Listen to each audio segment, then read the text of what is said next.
Hey friends, grab your acrylic paints and let's get started with this floral cross painting that's perfect for Easter time or just a Christ-centered activity. This painting is kid-friendly and it's also great for any type of beginner. Your supply list will be on the screen, and remember, as always, feel free to pause at any point to take your time. Okay, let's move on. I'm grabbing my brown paint. It can be any color of brown that you want, and I'm going to paint a simple cross. So your vertical line here is going to be the longer one. And then when you do the horizontal line, you want it to be on the upper half of this line. So don't do it directly in the middle. And as you can see, I'm just doing this super raw and messy. I want it to get that impression. I don't want it to be perfect lines, so don't stress here with that.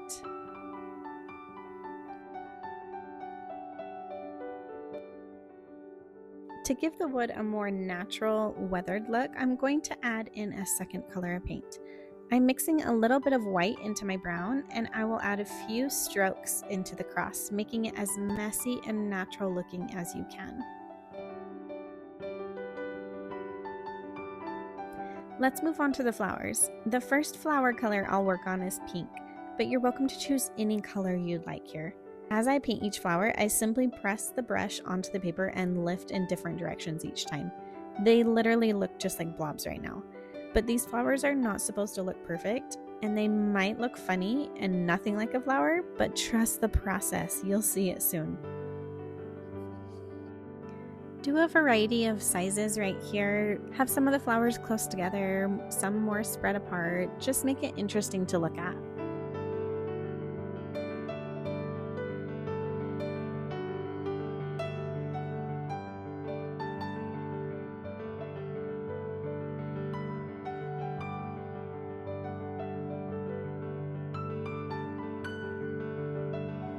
My next flower, I'm doing yellow for the color, and just the same method that we did with these pink flowers. Just some sort of circular blob, and put some close together, some further apart.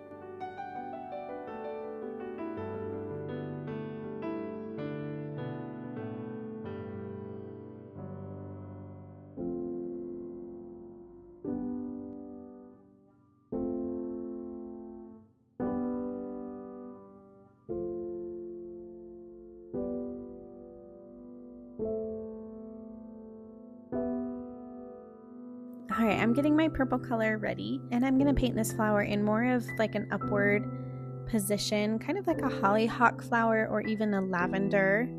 Just imagine that there's a line and you're painting diagonal dash marks on either side of that line. Just like that, with kind of a point at the top. Really whatever you want. It's going to look like a flower once we get the grass and the leaves around it. Again, just be mindful of your spacing. Do some big, some little, some close together. These flowers, I'm gonna have the least amount on my painting, maybe 5. Let's see with spacing.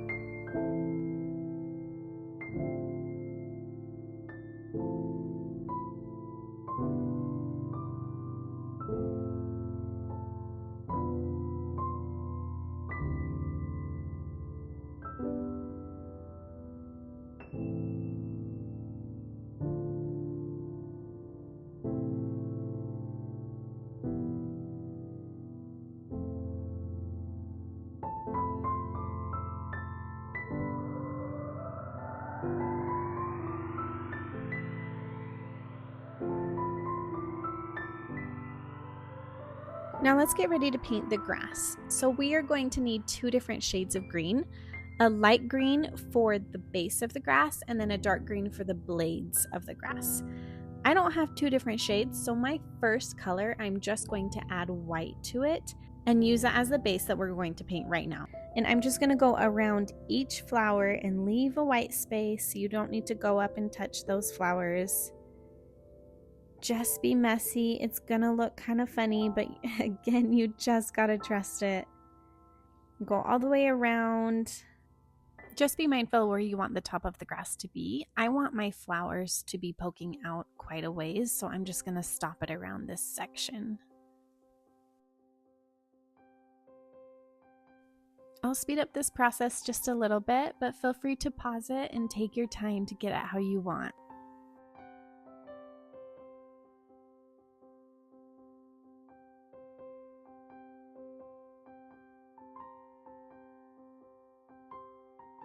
Before we work on the blades of grass, we need this base color to be completely dry. So I'm going to add some details onto the flowers to add depth and interest. Now, I'm just using what's on my palette, and I have brown already, so I'm adding a tiny bit of brown to my purple, yellow, and pink color. This makes those colors just a little bit darker, and I'm adding just a little dash mark on each of the flowers in random spots just to give it that natural shading, and it makes it more interesting to look at.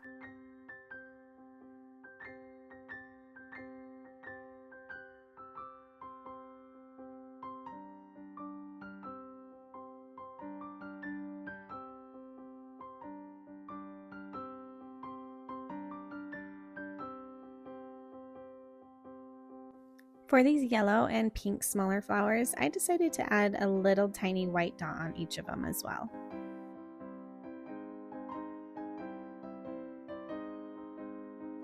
Okay, let's grab that darker green color, and I switched my brush to a much smaller, thinner brush, and I am just adding curved lines going both directions.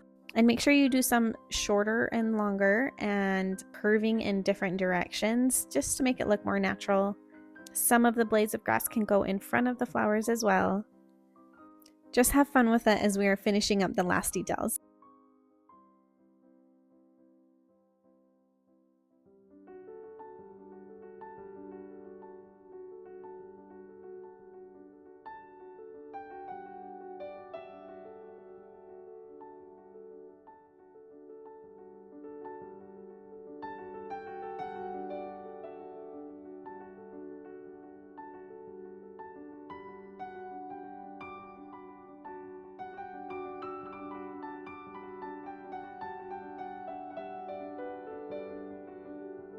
And that's it, we're done. The most simple, beautiful cross floral painting.